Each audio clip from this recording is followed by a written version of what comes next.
Christopher. How you doing tonight? Oh, fantastic. And I assume that you're feeling kind of frisky after being on the road for a week. I am 2,200 miles later, and I literally rolled up in Hollywood on my street with 2200. It was pretty amazing. Wow, that's totally cool. And you're rebounding nicely. You know, that jet lag road trip kind of stuff normally knocks a person out, but you're looking good tonight. So we're ready to give our peeps some special info, huh? Yeah, well, it's Halloween night as you and I are doing this. No, we don't have costumes like we said, but you can start to feel the magic in the air as we have a very powerful solar eclipse building this weekend, and this has just been a couple weeks of some really deep adjustments in our lives, and for me it was really deep, and I'm definitely prepared for this eclipse. That's nice. Well, really this has been a build-up for 6 months. I think more so than most eclipses, because we have got so much activity going on in Scorpio. It's like, oh my God. And at the very top of the order of amazing things happening in Scorpio, we have the nodes still moving along, Taurus Scorpio related, and they are going to be getting involved in this magical mystery dance that we're going to be experiencing on the 3rd of November. It is a magical mystery dance, especially because Scorpio is such a mystical sign. I don't think it gets enough credit for being a mystical sign because there's so much hidden underneath the surface. There's so much emotion involved. There's so much occult knowledge. It's a very powerful sign, and there's a lot of water energy. I mean, we're so lucky to have Jupiter in Cancer still direct for this solar eclipse.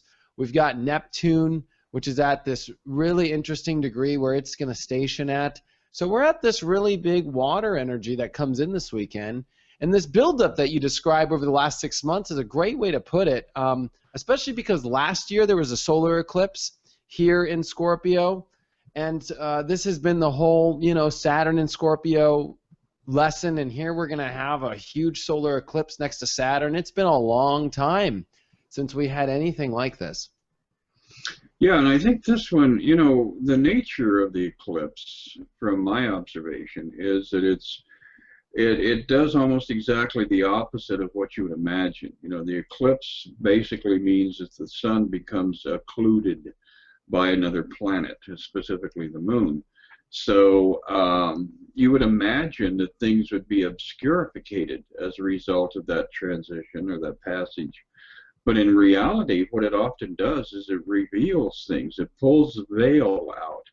And so I think that's really what's going to be happening, especially with the intensity of Mercury retrograde in the spin, the sun, the moon conjunct in Scorpio. That node over in Taurus is going to be in opposition and somewhat in resistance to the energy. This is all being channeled up into Pluto and Capricorn in a nice tight sextile there, and then that sparks that angle of squaring Uranus over in Aries. So wow, what a bunch of fireworks we've got going on. It is pretty remarkable, just because Saturn being close to all this energy and Mercury retrograde. I mean, we come into Friday with the Sun and Mercury conjunct in a retrograde energy. So there's a clarity that is already developing before we step into the eclipse, which I think is so powerful. I think we're becoming very clear. And it's kind of nice to see Mercury come off of Saturn and come towards the Sun. Mercury does not like to be next to Saturn. So this can actually lighten up the attitude, lighten up the load. But it is the Sun getting close to this eclipse. And this one is going to almost conjunct Saturn. And I'd have to do my math, but it's been a long time since it's been since 2001 since the North Node and Saturn conjuncted, which means that it's been, and I don't have all the facts on this, but it's been a decade since we've had a solar eclipse, at least a decade since a solar eclipse on Saturn, which is a very positive light, I think, because this is really lighting up where the Saturn and Scorpio work is, and this is deep inside of ourselves. This is dealing with really internal energy, really hidden agendas. And like you said, there's all this fireworks going on outside, which makes for, I think, one of the weirdest feelings anybody can go through, some of the craziest karma anybody can go through. I went through some pretty deep karma in the last 2 weeks. Well, and I think we're going to see a lot of that kind of rebound effect. So it's not just what is leading into this process, but after the eclipse for the next 2 weeks, I think we're going to be having some very significant, like, aftershocks. You know, it's like having that big earthquake there in Los Angeles, and then for the next 3 or 4 days, everybody's hitting the deck because you have the aftershocks coming along afterwards. The thing I find very fascinating as far as a potential is the chrysalis effect that I'm sensing around this interaction of, once again, Uranus squaring Pluto and sextiling this buildup in Scorpio that is also getting some juice from Mars sextiling all of this activity also. And I think that it's perhaps necessary for us to not have an expectation that is too rigid as to how this is going to manifest in our lives. It's like, you know, when the caterpillar spins the cocoon, it goes into a completely fluid state. It becomes something entirely different than the worm, and yet it still is not the butterfly. And I really see this eclipse as having that effect. It's like somehow, somewhere deep in everybody, you're going to access a place that is undefined. This is the great mystery. This is that mysterious place that we cannot put a definition on. But this is a place where the butterfly eventually emerges. So that's what I see as we advance from this full moon to the next new moon, which is going to be happening where?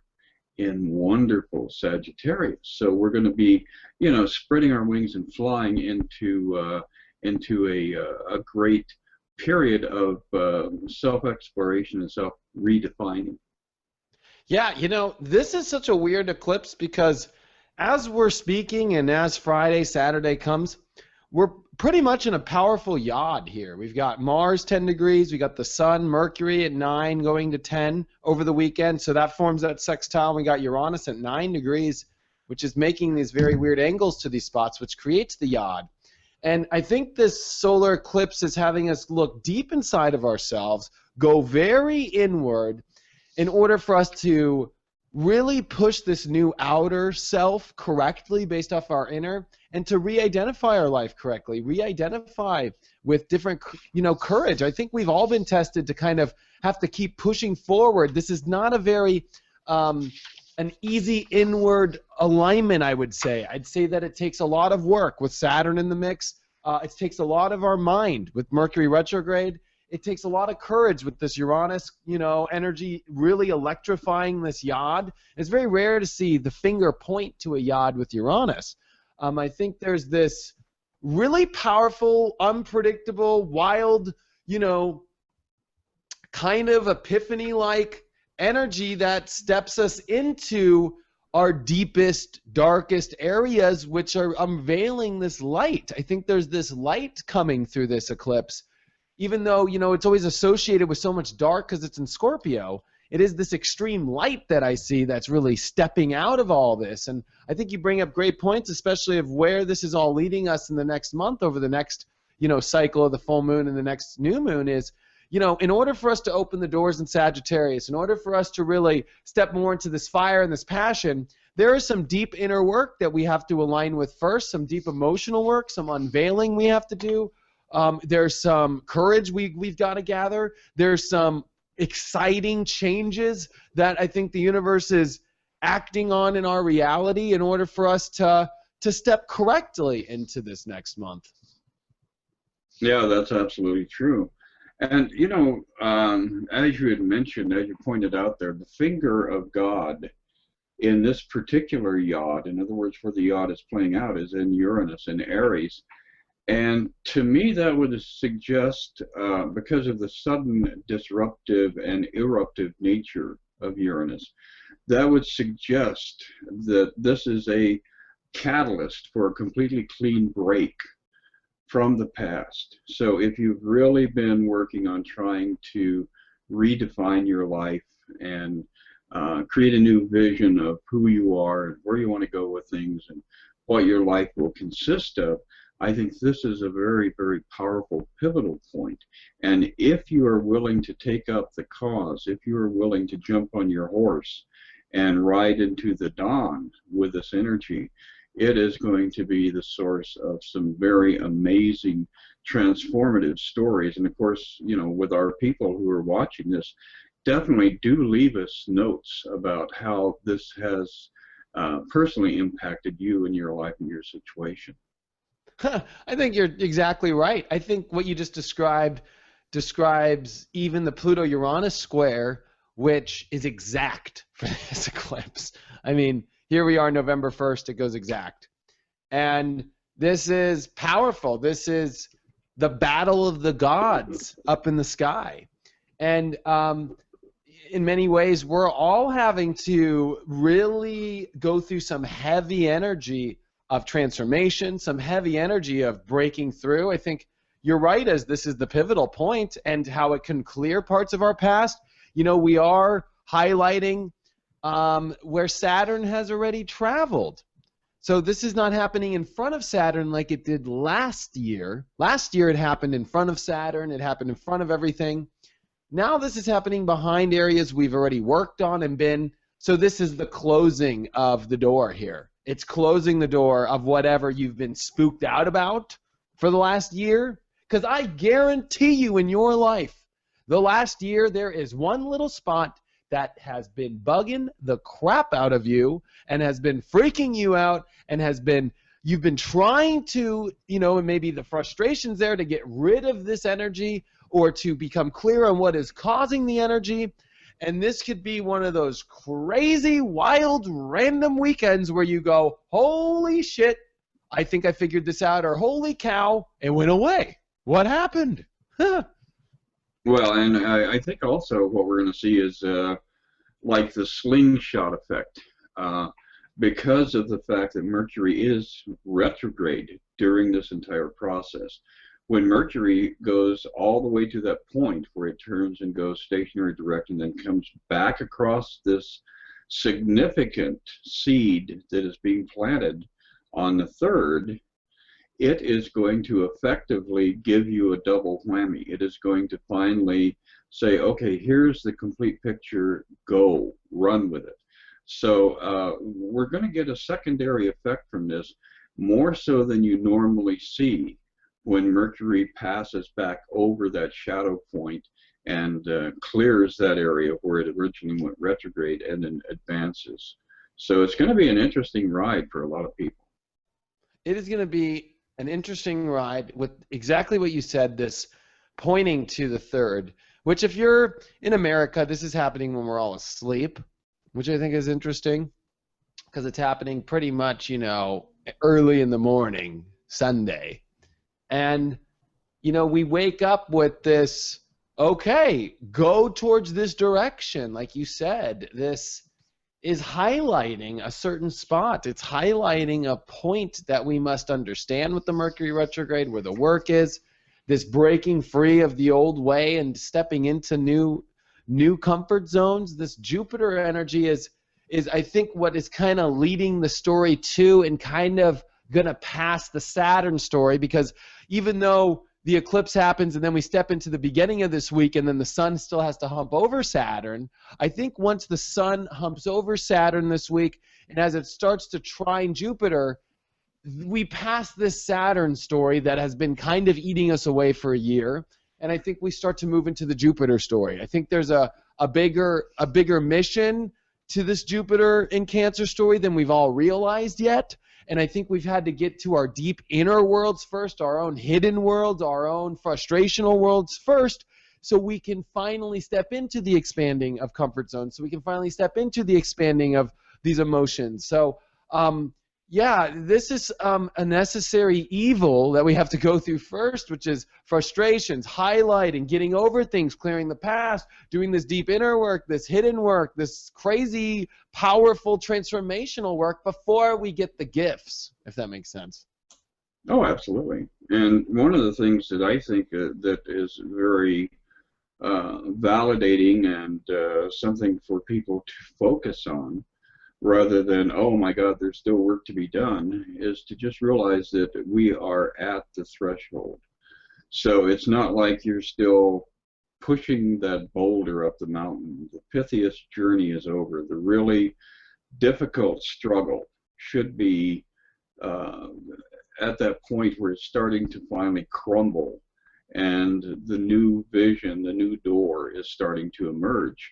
And of course, the way that we can really get a clear sense of how this is acting is by looking at the other planet that is moving around at Pisces, because Chiron is going to be in a very nice, tight trine to all of this activity too. So the potential for you being able to heal yourself and to share that healing, to pass that healing along to others, is expanded exponentially here.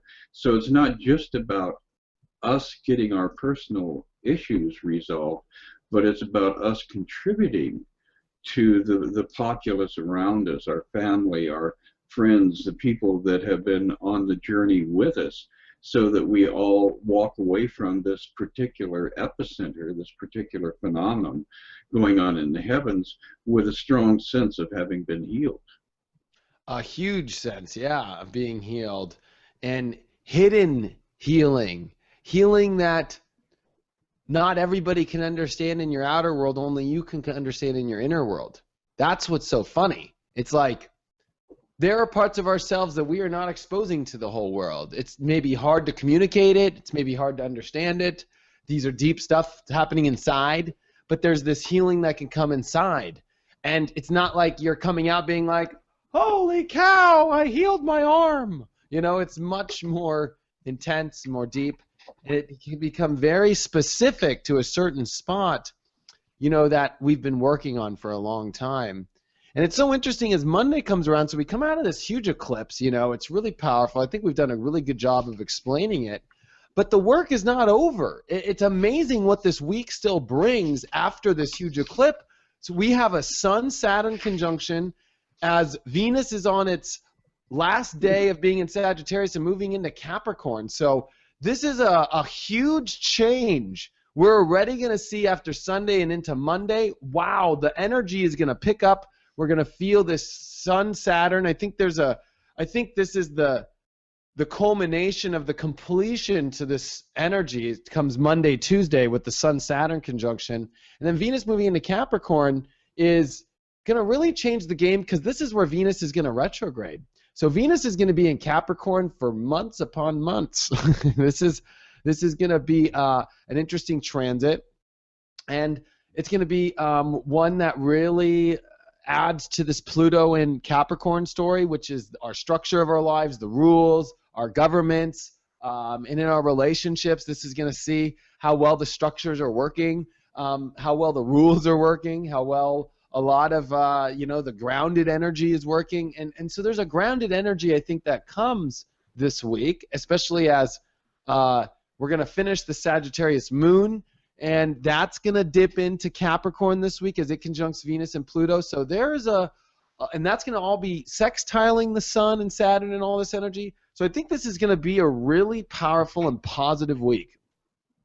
I think it definitely is going to play out that way. I think there are going to be those scary moments when it looks like, the dragon's at the door.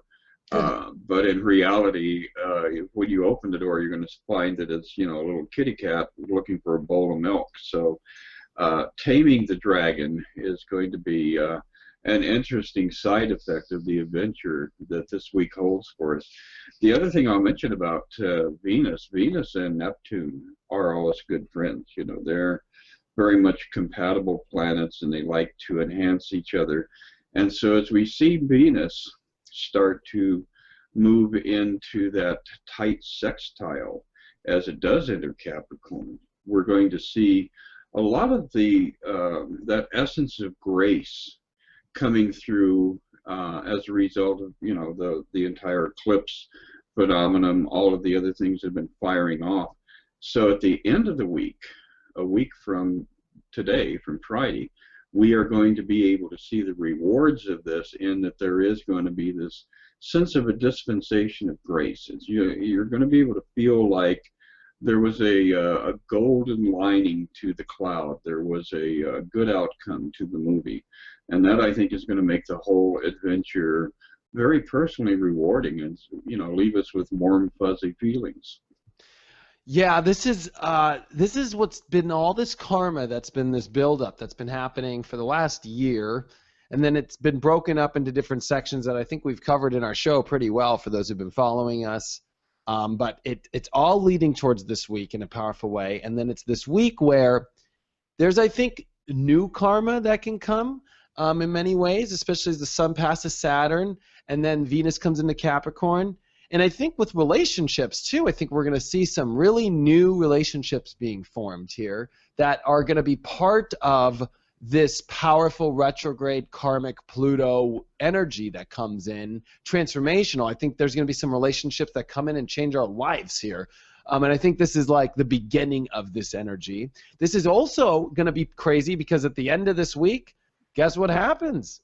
Jupiter goes retrograde. So, you know, it's like, if you want to add to the whole party even more, let's just add a Jupiter retrograde into the mix while the moon is in Capricorn conjuncting Pluto and Venus is in here, and it's all sextiling up to Neptune. It's sextiling over to Mercury retrograde, which Mercury, you know, goes to 3 degrees this week, and it's going to be part of this whole bunch.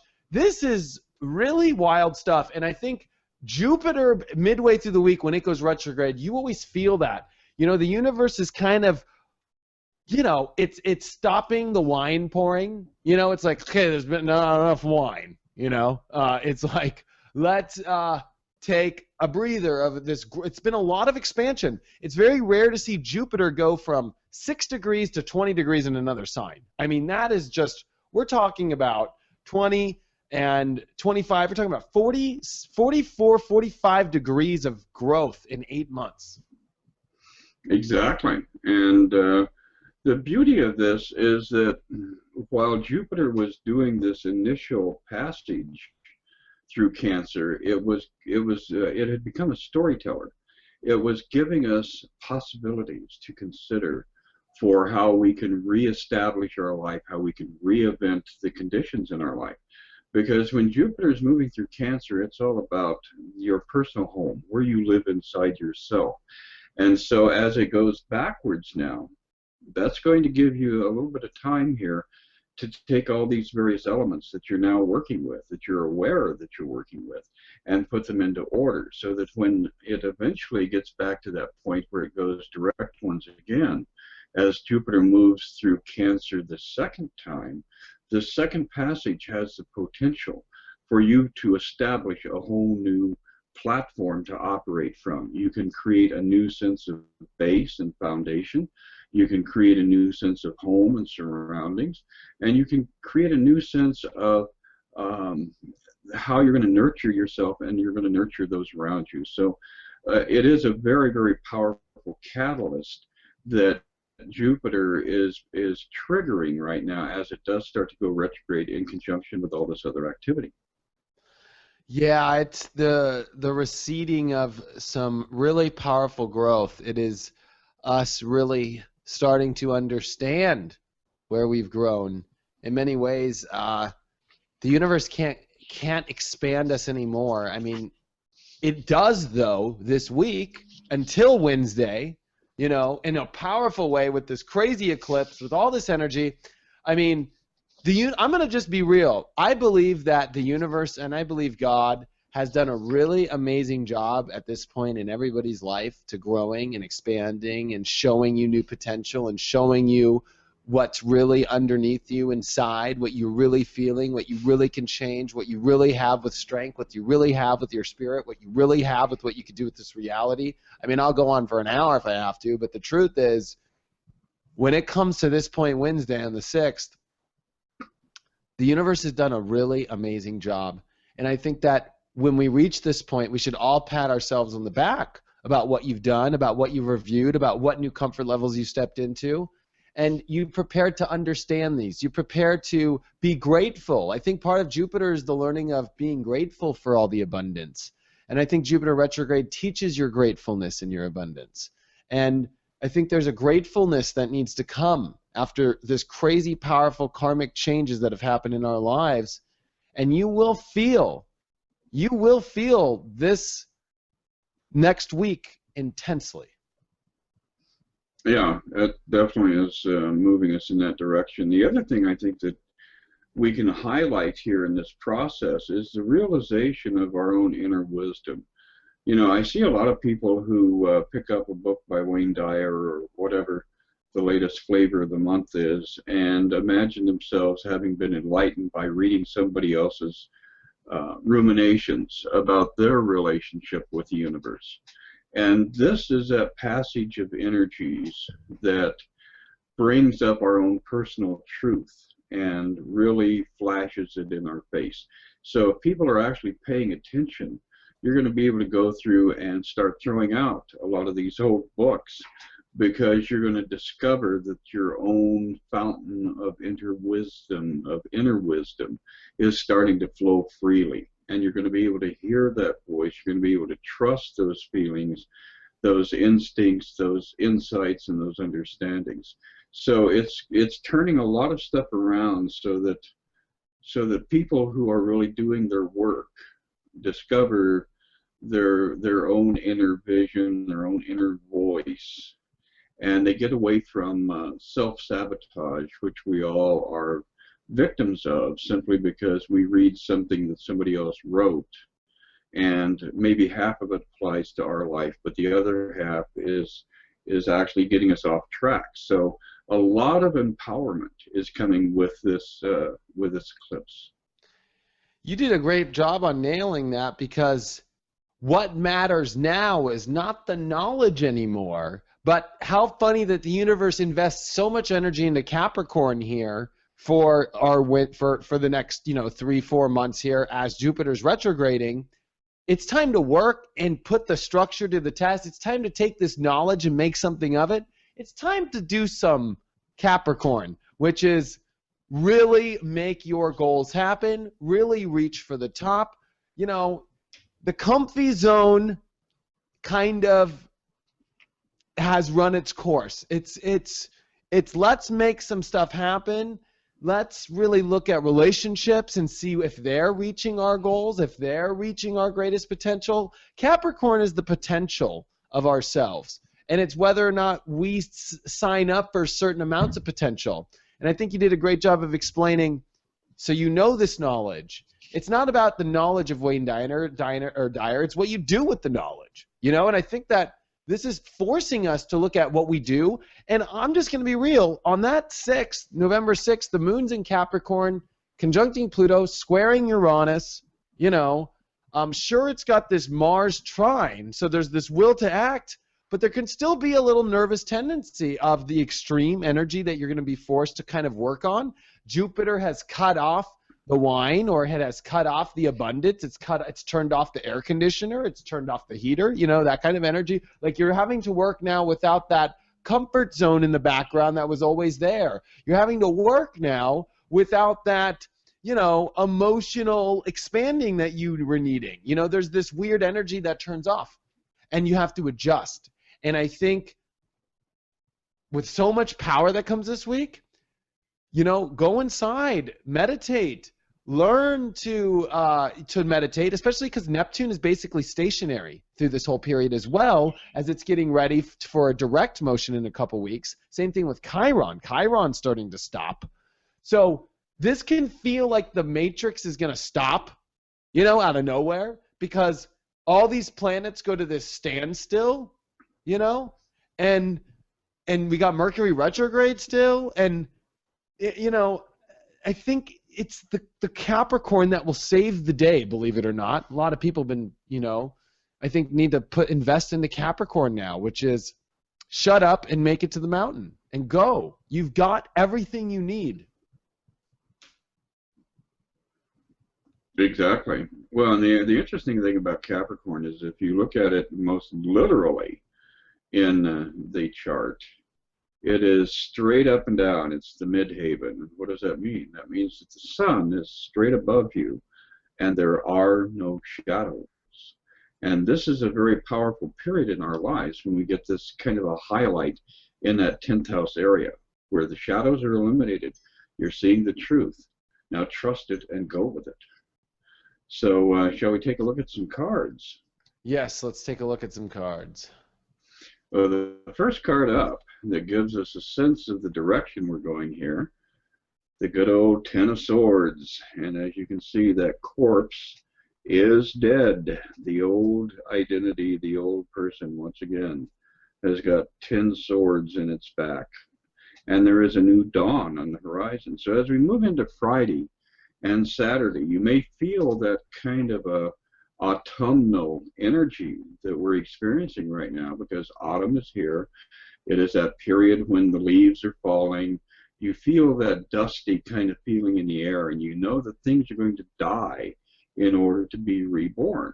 So Friday, Saturday, I'm going to say that that card is very, very appropriate, because it's reflecting the death in preparation for the resurrection. And then on Sunday, look at this. This is beautiful. We have the Ten of Cups, and this is the rebirth. This is that energy of wish fulfillment, the attainment of our heart's desire, and it involves our family. It involves the people that we hold dear, the people who are on the journey with us. So that is the shift, the surge with that new moon. And as we start to advance in the week, we get the Ace of Cups. And again, this is up to you. You know, this is not like the universe is going to put you in a stranglehold and force you to express love and to express joy. But it is within you, and it is wanting to be released. And that really is the big picture for the beginning of next week, is to express the love, share the love, get out there and move around and dance in it. Next week gives us the opportunity to nurture ourselves once again and the people who are important to us. The Empress comes up, and the Empress is also a card of fertility. So as the new moon starts to advance, it is important for us to plant the seeds of the vision that we hold of our new life. And then, as the week continues to unfold, another 10. So we got 3 10s. We got the 10 of Swords, 10 of Cups, and now the 10 of Coins. And this is grounding all this energy out. This is what we were just talking about, good old Capricorn. So as the sun is flowing upward into the top of the heavens above us, we can really start the journey anew without any fears of self-undoing or self-deception. So big, powerful secondary effects from this occlusion of the sun by the moon and the solar eclipse coming up on the 3rd of November. Wow, I'm glad my apartment's number 10. There you go. It's interesting that there's so much highlighting in a beautiful way about this this week, and a lot to do with these emotions, and so much with this water energy. And I think it's beautiful. We pulled the the Ace of Cups. That's a powerful card. I mean, and we have never pulled that card, I don't think, in our 9-10 months of doing this. So, you know, it's interesting to see this total rebirth in a lot of ways of our emotions, of our feelings, and what a great way to Jupiter retrograde. You know, you and I have been looking at this week since, you know, we started this.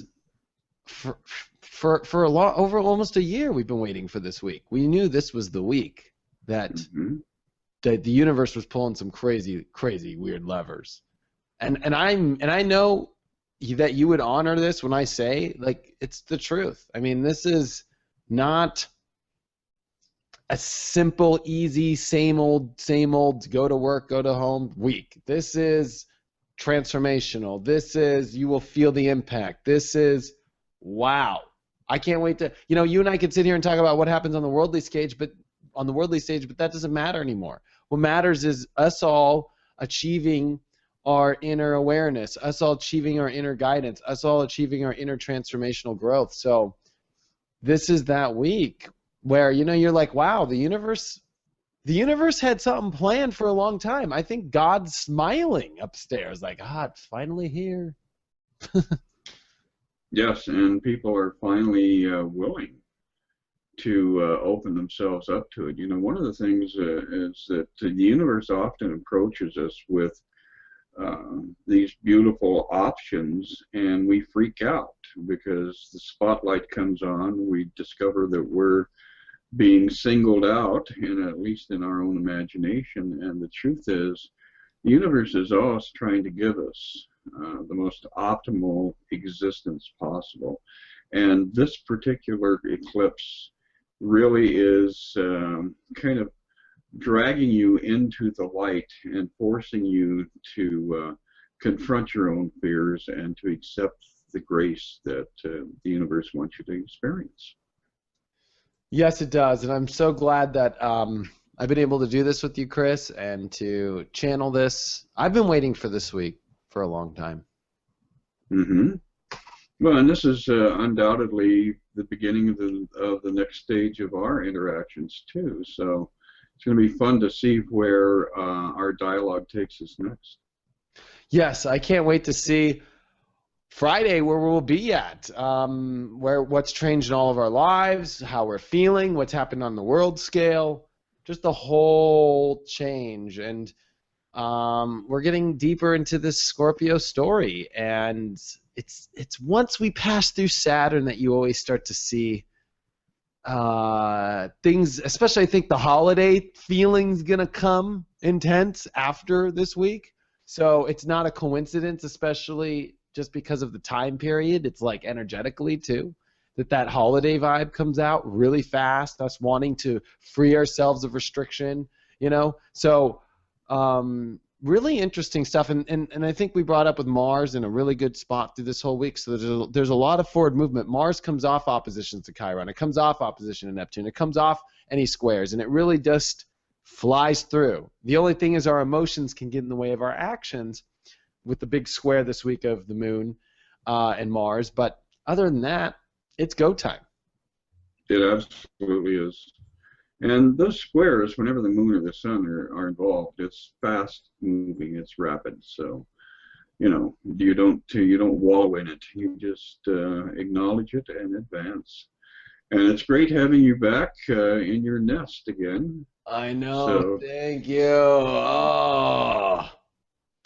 So you're going to settle in for a while now, and we will be able to enjoy your daily contributions to everybody's best interests. Yep.